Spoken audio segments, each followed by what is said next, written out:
Chapter 3 of Rethinking Scoliosis: The Age of Bracing and Fusion, Breakthroughs and Blind Spots. The story of scoliosis care entered a bold, yet bumpy chapter at the start of the 20th century, when doctors decided that the best way to stop a spine from bending was to lock it in place, either with a stiff shell on the outside or a metal scaffold on the inside. Early in the century, surgeons and brace makers worked side by side to build rigid jackets out of leather, steel, and later plastic, believing that if the torso could be frozen like a freshly poured mold, the misbehaving bones inside would obediently harden straight. One of the first leaders of the bracing era was Dr. William Schreiber, who helped refine the clunky Milwaukee brace invented in the 1940s. His tall collar, chest pad, and pelvic ring looked like a lighthouse wrapped around a teenager. While it sometimes slowed a curve, it also scraped chins, bruised ribs, and turned ordinary tasks like tying shoes into awkward circus acts. Yet parents agreed to it because the choice seemed simple: wear the brace or watch the curve double before high school ended. At school, children hid the shiny uprights under baggy sweaters, felt every stare as they clicked through hallways, and counted the minutes until gym class was over so they could catch their breath. As plastics improved in the 1970s, brace designers swapped metal bars for lighter shells, creating the Boston brace, the Charleston night brace, and other models that promised freedom during the day. Each design pushed on ribs like a firm thumb on a bent branch, but even the lightest brace trapped sweat, pinched skin, and reminded kids every moment that their bodies were different. Studies showed that curves under 25 degrees often held steady if the brace was worn 23 hours a day, but the fine print revealed that many teens secretly loosened straps after leaving the clinic, and some simply stuffed the brace under their beds. The emotional cost was hard to tally: missed sleepovers, skipped pool parties, and a quiet fear that no one would ever dance with someone wrapped in plastic. While brace makers wrestled with comfort, a quiet revolution was brewing in operating rooms. In 1957, a soft-spoken Texan named Paul Harrington introduced a stainless steel rod with a hidden ratchet that could straighten and hold a crooked spine from the inside.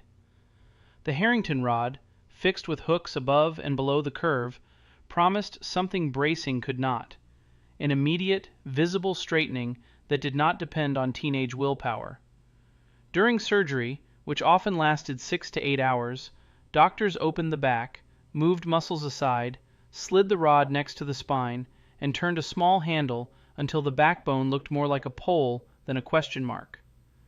To keep the spine from collapsing after the skin was closed, they fused the vertebrae around the rod, sprinkling bone chips between the segments and hoping they would knit into one solid block. Early patients awoke in giant body casts and spent months strapped to rotating beds so nurses could clean wounds without rolling them by hand. Despite the grueling recovery, newspapers hailed the rod as a miracle. Parents who could afford the operation lined up, feeling they had finally found a silver bullet after centuries of guesswork. The Harrington method did, in fact, prevent many huge curves from crushing lungs and squeezing hearts. And for some kids, the rod turned a life of short breath into a chance to join sports teams. But the new solution brought new problems. Because the rod pulled mainly from side to side, it often flattened the natural lower back arch, leaving adults with painful flat back syndrome. Hooks sometimes broke or slipped, leading to follow-up surgeries even harder than the first. Scar tissue glued muscles together, draining strength and flexibility. Perhaps most overlooked was the way fusion froze a moving spine into one stiff block, forcing the nearby segments to flex extra hard and wear out early, a problem later called adjacent segment disease. Even Harrington, always a careful observer, warned other doctors that the rod was only a tool, not a cure, and that scoliosis itself was driven by forces beyond crooked bones.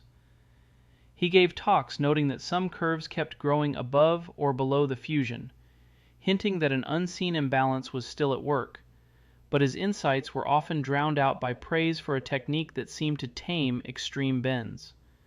Meanwhile, doctors noticed that not every curved spine behaved the same way. Girls at the start of puberty often saw rapid twists, while younger boys with the same rod length showed milder changes. This hinted that hormones played a role, but most textbooks kept the focus on mechanics. Research labs that might have studied bone chemistry or nerve signals stayed underfunded, while money poured instead into better hooks, cables, and later screws that gripped vertebrae like seatbelt latches. By the 1980s, spine surgery looked like a metal shop.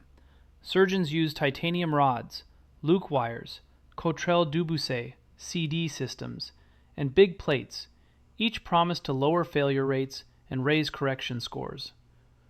Operating rooms gained bright microscopes and power drills, and hospital stays shrank from months to weeks. But the core idea stayed the same: bolt the curve straight and hope the body adjusted. At the same time, bracing tried fresh tricks. Engineers hid pressure sensors in straps so doctors could see if kids loosened them at home, yet brace wear barely improved. Counselors joined clinics to coach families, but found that wearing a brace sparked sadness, anger, and loneliness in nearly half of patients. The debate raged: brace early to avoid fusion, or fuse early to skip the brace. Both camps fought for proof, but both shared a blind spot. They measured success with only X-rays. Into this mix came small groups of therapists in Europe who believed that targeted exercises could reshape back muscles and retrain brain maps. Yet their ideas received little airtime at meetings focused on hardware patents and braceware charts. When the new millennium approached, the numbers were clear. Bracing and fusion could stop some curves from getting worse, yet they came with side effects that could not be ignored. Teens who spent 3 years in a brace often showed weaker spines and sometimes lower bone density than their friends, likely because constant stiffness robbed bones of the small stresses that build strength.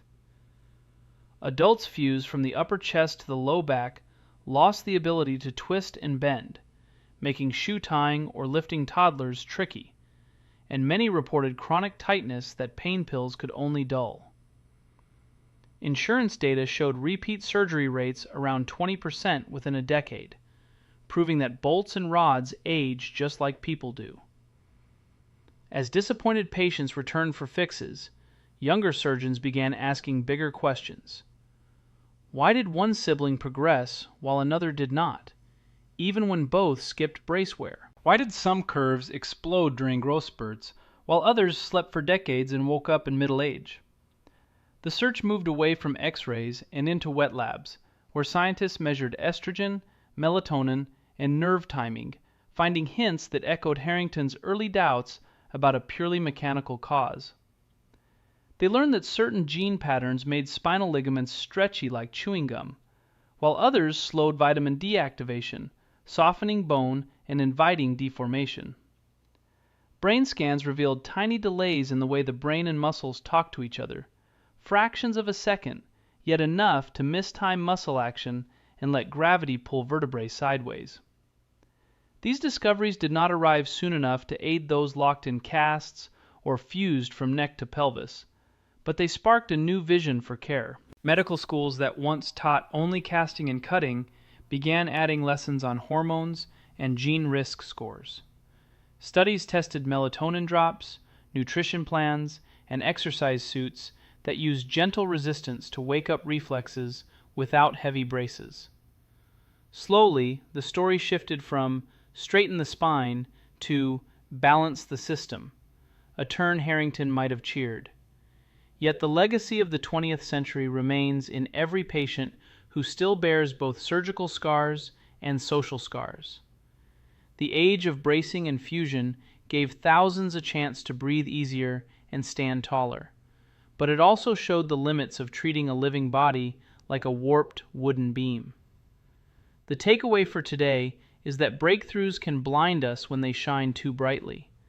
The Harrington rod was hailed as a marvel and rigid braces were marketed as hidden cures, yet both cast such long shadows that gentler ideas struggled to grow. Only by pairing Harrington's quiet warning that scoliosis is more than a spinal problem with 21st century tools can we fully honor the sacrifices of those who carried the braces, bore the rods, and taught us that a straight spine is helpful, but a healthy person is the real goal.